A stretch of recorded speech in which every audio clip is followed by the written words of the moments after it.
Hey everybody, happy Tuesday. Okay, so last week we had a nice little episode about painting, generating sort of a DMP for a shot with ComfyUI. If you don't know what ComfyUI is, it's sort of an AI tool that's node-based like Nuke, and it kind of looks like this.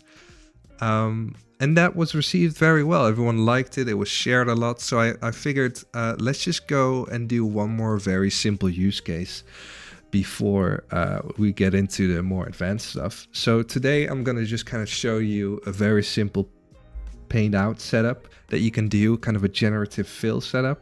That's way better than Photoshop, because if you don't know, Photoshop can kind of leave you with a very ugly sort of dot pattern.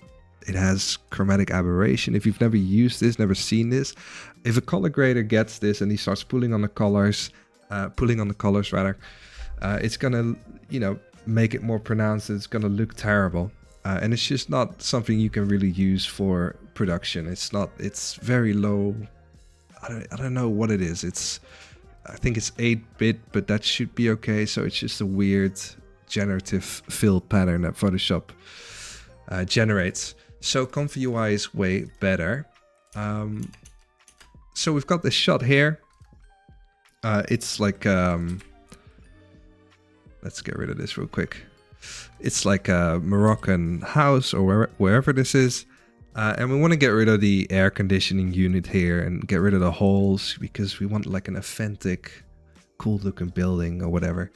And we want to do this in ComfyUI, because who the hell pays $80 for Adobe nowadays? ComfyUI is free. Okay, let's pull this into ComfyUI, and you've got this node here. I'm just gonna go over this real quick. If you want to learn ComfyUI, I'll show you to the same place as last week. You want to go to Alex Viabon's YouTube channel. I show it in detail in my last video if you want to check that out. So we mask this out, right? We say, okay, we want to paint everything in here. I've already done it. It goes through sort of a resizing thing just because the model is used to having a 1024 by 1024 picture. I say just fill it up, leave out text and graffiti, because I had some issues with graffiti spawning on the wall. It goes into an inpainting model, into the K sampler. I've got a fixed seed because I was happy with the result. And then we can compare the result. So this is obviously before, this is after, and then it goes into an upscale model just to kind of get the texture back into the wall and a bit of a sharper image. And that works really well. And one reason why it works, as opposed to like painting it out yourself, you got to be very careful with doubling up patterns, right? That's something you run into a lot if you paint out stuff, and this kind of doesn't, this avoids it. So in that sense, it might be better than painting it out yourself, and it roughly takes the same time, because if you have this setup ready, you can just load in a different image and do the same thing. It's done in a matter of minutes. You can get a good result. So we just pull that into Nuke, denoise the base image. We got the result over here. We format it back to the same format that the plate is. We rotate out the bits that we need. Frame hold the projection. I've got a bit of a ramp and a grade here, because as the patch moves closer to the outside, there's a bit of a vignette going on. So you can kind of see that if I turn it on and turn off the ramp, you can clearly see that it's brighter here. And then we get some grain on top of it. And then if you look at the results,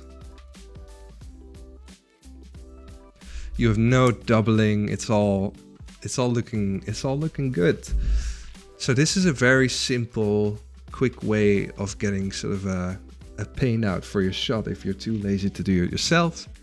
It's just kind of good to kind of get a sense of what AI can do for us in the future, and where we're at production wise. Is it production ready? And if I start pulling on the colors, you might see the patches now, but you can definitely see that it doesn't really have any weird artifacts like the Photoshop one has, right? I mean, it might catch a bit more grain here, but that might be my fault. Overall, it looks pretty good. So if you want to learn ComfyUI, Alex Viabon has a great series on it. Just type in his name. It's about 8 episodes. I don't think he covers the painting out stuff. I figured that out a different way, but definitely check this out. You can learn ComfyUI in half a day. It's fantastic. And this could be a very quick and simple solution if you want to save your wrist from carpal tunnel by just automating your process, okay? So have a nice Tuesday. I'm going to be on holiday after this for about 3-4 weeks, and then after that we'll do something a bit more technical and advanced. So have a nice week. Bye bye.